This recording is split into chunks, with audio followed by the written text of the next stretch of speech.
श्लोक 115. श्रीराम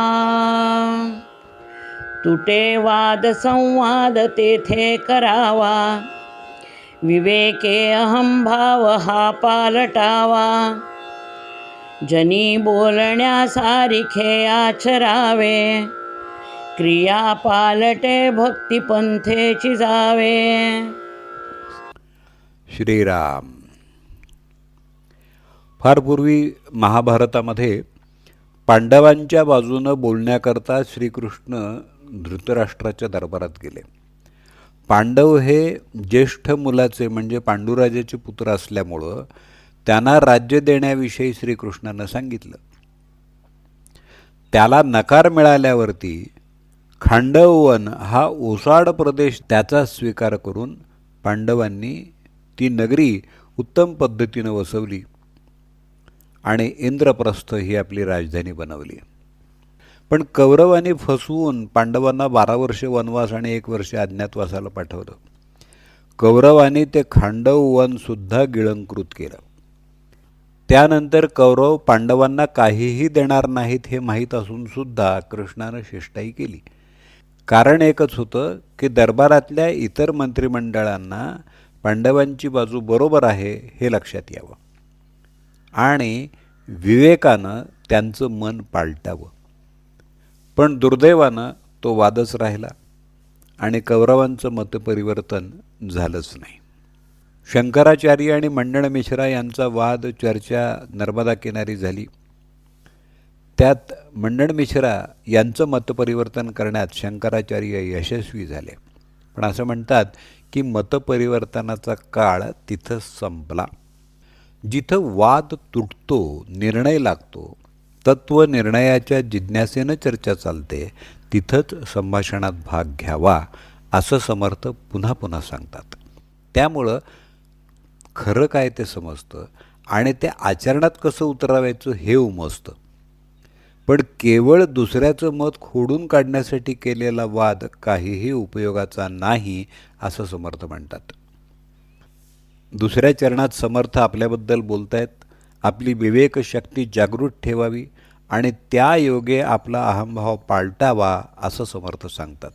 दुसऱ्याची कलाकृती पाहताना त्यातल्या सगळ्या चांगल्या गोष्टी शोधाव्यात, पण स्वतःची कलाकृती पाहताना मात्र त्यातले दोष शोधावेत, तरच आपली प्रगती होऊ शकेल.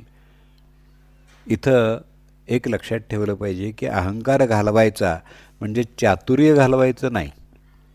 आपल्याला कोणी फसवू नये, आपल्याशी कोणी खोटं बोलू नये, आपल्याला कोणी त्रास देऊ नये असं नेहमीच आपल्याला वाटत असतं. तसंच आपण दुसऱ्याशी वागणं अपेक्षित आहे आणि यालाच सदाचार म्हणतात. आपली क्रिया पालटून जर आपल्याला भक्तिमार्गाला लागायचं असेल तर नीट वागलं पाहिजे. ही गोष्ट साधारण नाही, पण परिवर्तन होण्यासाठी सातत्य हवं. तिथं आळस नसावा.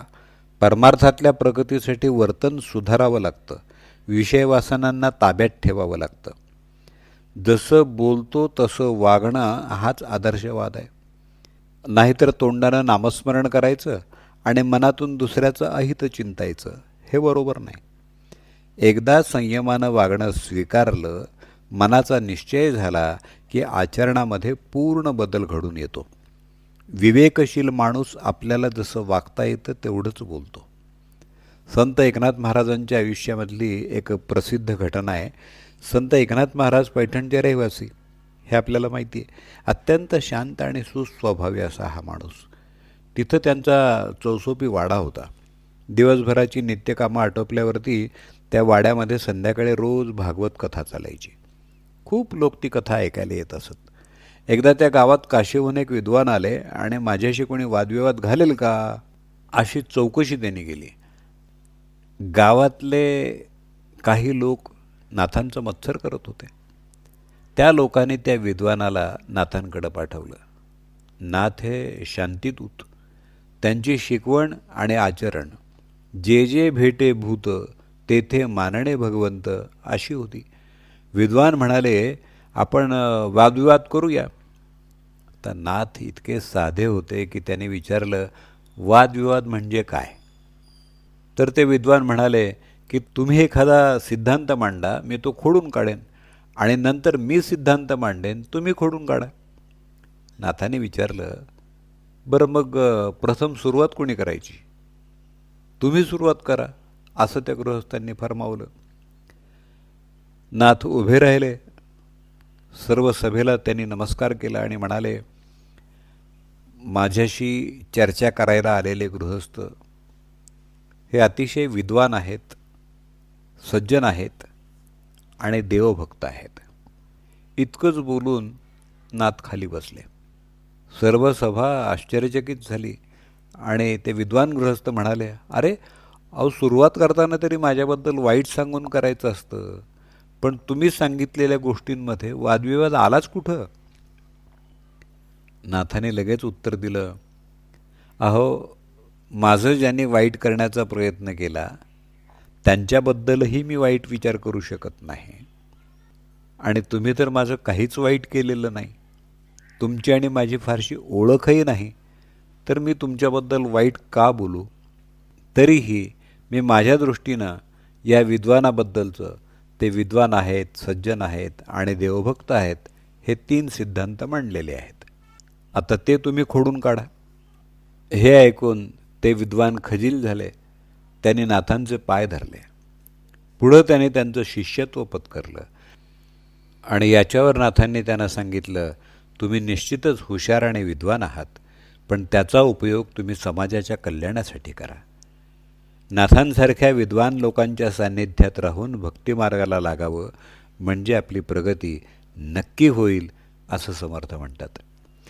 समर्थांचा भर क्रिया पालटण्यावरती आहे. सद्विवेकानं सारासार विचार करून माणूस आपल्या आचरणामध्ये बदल घडवून आणू शकतो. कोणतीही साधना करायची असेल तर त्याचं आचरण फार महत्त्वाचं आहे. भगवंताला शरण गेल्यावर तो आपल्या स्वभावात बदल घडवून आणतो. भगवंताला चांगलं वागणं आवडतंच, त्यामुळं त्या मार्गावरून जाताना आपोआपच क्रियापालट घडतो. आणि यासाठी असं म्हणावंसं वाटतं की समर्थांचे श्लोक एकीकडून भगवंताची भक्ती शिकवून ज्ञानामृत पाजणारे जननी होतात, तर दुसरीकडून नैतिक आचरण शिकवणारे जन्मभूमी बनतात. जय जय रघुवीर समर्थ. तुटे वाद संवाद तेथे करावा, विवेके अहंभाव हा पालटावा. जनी बोलण्यासारिखे आचरावे, क्रिया पालटे भक्तिपंथेचे जावे. श्रीराम.